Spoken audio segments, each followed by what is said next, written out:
साताऱ्यातील सावरी गावात असणाऱ्या शेडवर मुंबई पोलिसांनी टाकलेल्या धाडीत 45 किलो ड्रग्जचा साठा सापडला होता। या ड्रग्जची बाजारपेठेतील किंमत 145 कोटी रुपये इतकी आहे। त्या ठिकाणी काम करत असलेल्या तिघांना एकनाथ शिंदे यांचा भाऊ प्रकाश शिंदे यांच्या जावळी तालुक्यातील हॉटेल तेज यशमधून जेवण जात असल्याचा खळबळजनक आरोप ठाकरे गटाच्या उपनेत्या सुषमा अंधारे यांनी केलाय। प्रकाश शिंदे हे एकनाथ शिंदे यांचे सख्खे भाऊ आहेत। त्यांनी 2017 साली ठाण्यातून नगरसेवक पदाची निवडणूक लढवली होती। साताऱ्याचे पोलीस अधीक्षक तुषार दोशी यांनी ही माहिती लपवून ठेवली। पोलिसांनी या ठिकाणी कारवाई केली, पण ड्रग्जशी संबंधित ज्या 3 लोकांची नावं FIR मध्ये असायला पाहिजे होती ती नाहीत असा दावा सुषमा अंधारे यांनी पत्रकार परिषदेत केलाय। एखाद्या प्रकरणात पोराचं नाव आलं तर बापाचा राजीनामा मागितला जात असेल, तर मग ड्रग्ज प्रकरणात भावाचं नाव आल्यावर एकनाथ शिंदे यांचाही राजीनामा घेतला पाहिजेत अशी मागणी सुषमा अंधारे यांनी केली आहे। यानंतर मला काहीही झालं तर आज ज्यांची नावं मी घेतली ते लोक जबाबदार असतील असंही सुषमा अंधारे यांनी म्हटलं आहे। हे प्रकरण उघडकीला आणल्यामुळे माझ्या जीवाला धोका निर्माण झाला आहे। मुख्यमंत्री देवेंद्र फडणवीस यांनी मला सुरक्षेची हमी द्यावी। या विषयावर सक्तीचं राजकारण बाजूला ठेवून ते माझ्या पाठीशी उभे राहतील अशी आशा मला आहे। ॲडव्होकेट उके नावाच्या व्यक्तीने भूमिका मांडण्याचा प्रयत्न केला। नवाब मलिक यांनी देखील काही मुद्दे समोर आणले होते। त्यानंतर त्यांच्यासोबत काय झालं होतं हे सर्वांना माहीत असल्याचं सुषमा अंधारे यांनी म्हटलं आहे। अत्यंत जबाबदारीने 2 मुद्दे सांगितले पाहिजे की पत्रकार परिषद मी राजकीय पक्षांच्या पलीकडे जाऊन करत आहे, कारण ही पत्रकार परिषद ही मला असं वाटतं की महाराष्ट्राच्या भविष्याशी संबंधित आहे आणि ती महत्वाची आहे। मी ही पत्रकार परिषद सुरू करण्याच्या आधीच राज्याचे माननीय मुख्यमंत्री तथा गृहमंत्री यांना विनंती करेल की त्यांनी मला खरंच सुरक्षेची हमी द्यावी आणि ते या विषयावर कुठलंही सत्तेचं राजकारण बाजूला ठेवून माझ्या सोबत त्यांची बहीण म्हणून नसेल पण महाराष्ट्राची नागरिक म्हणून ज्या नागरिकांची हमी त्यांनी घेतलेली आहे ती नागरिक म्हणून ते उभे राहतील अशी माझी मुख्यमंत्र्यांकडून अपेक्षा आहे। आपल्याला असं वाटेल की मी असं का आज वेगळ्या पद्धतीने बोलत आहे, तर त्याला कारण आहे। आपल्याला आठवत असेल की ॲडव्होकेट उके नावाचे गृहस्थ होते। त्यांनी काही भूमिका मांडायचा प्रयत्न केला होता आणि त्यानंतर उके यांच्यावर काय पद्धतीच्या रेड पडल्या। अर्थात माझ्यावर रेड टाकायला आहेच क्या आपने पास, पण ह्या सगळ्या शक्यतांचा मी विचार करते की मला काय काय पद्धतीने त्रास दिला जाऊ शकतो। मला याची कल्पना आहे की अशाच पद्धतीने नवाब मलिकजी यांनी काही मुद्दे समोर आणले होते।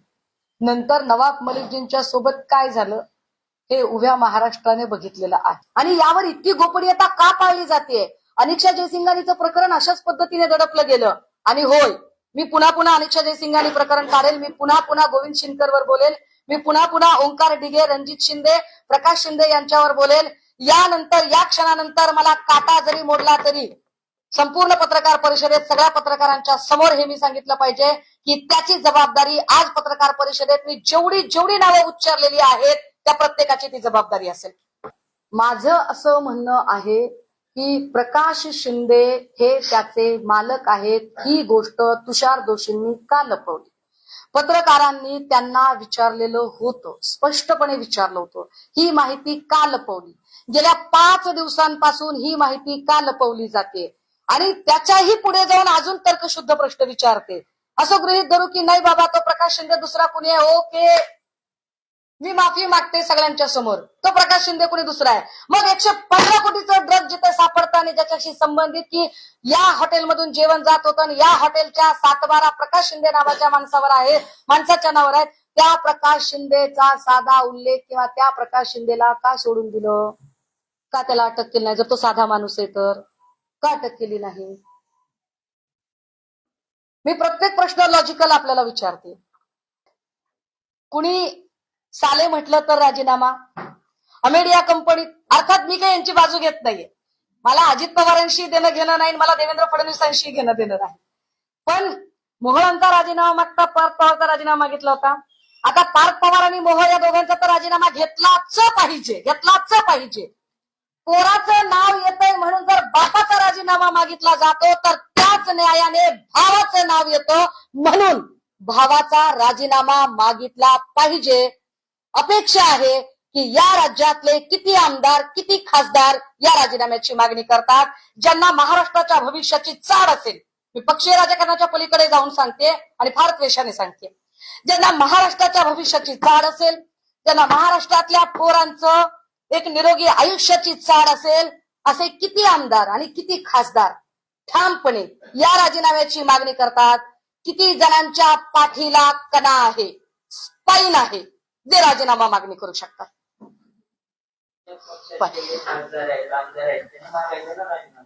अरे माझा तर पक्ष मागेल. मी भाजप सेना सगळ्यांनाच म्हणते. काँग्रेसने याच्यामध्ये पत्रकार परिषद घेतली तुमच्या माहितीसाठी. काँग्रेसने यामध्ये हर्षवर्धनजींनी यावर पत्रकार परिषद घेतली.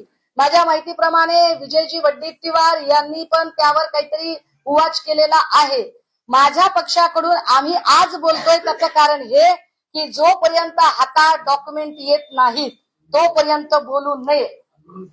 हा, पण डॉक्युमेंट जोपर्यंत सॉलिड आणि व्हॅलिड हातात नसतात तोपर्यंत बोलायचं नाही. हा मी माझा स्वतःला घालून घेतलेला नियम आहे आणि मी त्या कागदपत्रांच्या सह आज बोलते की कोण आता एकनाथ शिंदे आणि श्रीकांत शिंदेनी राजीनामा द्यावा असं स्पष्ट म्हणतो. म्हणजे ऍटलिस्ट ही चौकशी होईल. प्रकाश शिंदे कोण आहे कळेल. एकनाथ शिंदे साहेबांनी राजीनामा द्यावा ही माझी मागणी आहे, पण ही सभागृहाच्या बाहेरची आहे. सभागृहाच्या आत सगळ्या पक्षाच्या लोकांनी मागणी आहे. एकनाथ शिंदेनी मी राजीनामा विरोधी पक्ष म्हणून, या पक्षाची उपनेता म्हणून, या पक्षाची प्रवक्ता म्हणून, या पक्षाची जबाबदार पदाधिकारी म्हणून आणि त्याही पेक्षा या महाराष्ट्रातली सजग नागरिक म्हणून होय मी श्रीयुत एकनाथ शिंदेजी यांच्या राजीनाम्याची मागणी करते.